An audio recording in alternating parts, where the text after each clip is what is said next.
Good evening, everyone. What I'm going to do is just go through a couple of exam paper questions live. Today we've got atomic spectra and the photoelectric effect.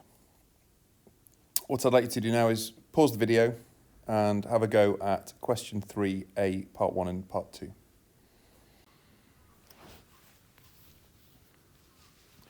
Okay, so I'm going to go through this now. An electron is incident on a hydrogen atom. As a result, an electron in the ground state is excited to the n equals 2 energy levels. So we go like this. The atom then emits a photon of a characteristic frequency. Right. Explain why the electron in the ground state becomes excited to the n equals 2 energy level. And this will be worth 2 marks. What's happening here is we've got an electron incident, and then the electron within the atom absorbs some of that energy, and then the electron which was incident goes on its way, having lost a certain amount of kinetic energy. Now, the kinetic energy that this electron in the ground state will gain will be equal to the difference between these 2 energy levels. So we'll end up with the electron up here. Of course, it will de-excite and emit a photon, which is what we're going to work out in part 2. So why does it become excited? Well, here's my answer. Okay, so we've got here the electron in the ground state gains, and I've calculated the exact amount of energy that it gains to move to level 2, and it gains it from the incident electron, which loses the same amount of kinetic energy. Okay, next, calculate the frequency of the photon. Well, we know that E equals HF. We know the energy gap that I've actually calculated in part 1 is 10.19 electron volts. I need to multiply that by 1.6 times 10 to the minus 19 to convert that into joules, because this energy here must be in joules. That's going to equal 6.63 times 10 to the minus 34, which is Planck's constant, times by the frequency. So that gives me a frequency of 2.44 times 10 to the 15 hertz, which to 3 sig fig is 2.44 times 10 to the 15. So 3 marks, 1 for likely the conversion to joules, 1 for use of the equation correctly, and then 1 for the answer. Next set of questions, let's put 3 of them on. So pause the video again, attempt part 3, part 4, and B part 1 now. The initial kinetic energy of the incident electron is 1.7 times 10 to the minus 18. Its kinetic energy after the collision is going to be that value minus the energy in joules which was gained by the excited electron, which would be this. Again, converting from joules to electron volts for that energy on the right. Show that the incident electron cannot excite the electron in the ground state to the n equals 3 energy level. So if we go from n equals 1 to n equals 3, let's look at what that energy gap is. That would be from minus 13.6 electron volts to 1.51. So if we actually work out 13.6 minus 1.51, we get 12.09, which if we convert to joules, gives us 1.9 times 10 to the minus 18 joules, which is bigger than 1.7 times 10 to the minus 18 joules, which is the incident energy of the electron. Therefore, it cannot cause the n equals 1 to n equals 3 transition. B part 1, explain why different frequencies are possible. Quite simply, that the electrons can return to the ground state via different routes. They do not have to go straight back down to n equals 1. They can go 1 level at a time, or jump 2 levels, then a single level. So electrons can return to ground state via different routes.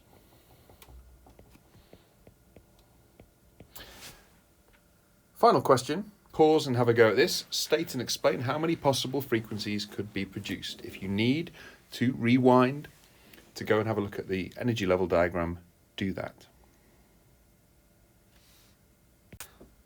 Should we have a look? So if I rub this out just to clear the diagram up, we've got n equals 3 to n equals 2, n equals 2 to n equals 1, and n equals 3 to n equals 1. So there are 3 possible transitions, 3 possible frequencies, and I'm going to speed this along a bit. And there we go.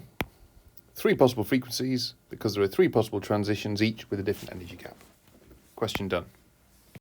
Let's move now to this question on the photoelectric effect. So what I'd like you to do, I can fit 3 parts on there. Part A, Part B, 1 and 2. Pause the video and have a go. Okay, well, first, a few preliminaries. So you'll remember that the photoelectric effect involves electrons being ejected from the surface of a metal as a result of photons being incident on the surface of the metal, each with an energy HF.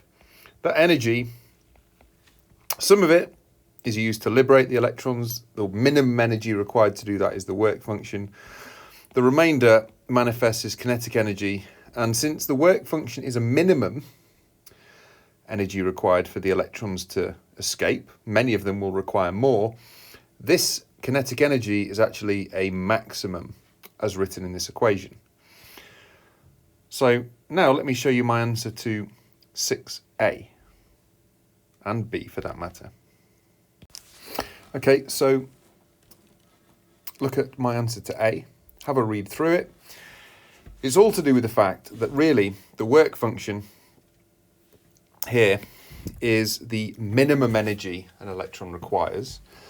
And so the best case scenario for an electron is to gain the work function, and then it'll have the rest of the photon energy as its kinetic energy. Many electrons will require actually more than the work function to escape, and so there will be less energy available to manifest as kinetic energy. So it's to do with the fact the work function is a minimum. So have a read through that, make sure it makes sense. You compare it to your own answer. B part 1, I've used the equation. Main points to note are that I've worked out the work function in joules and then had to convert to electron volts because I've got to show that it's equal to 1.8. Let's see if I can fit the remaining parts on the page. Have a go at these by pausing the video now. Okay, ready for my answers? There you go.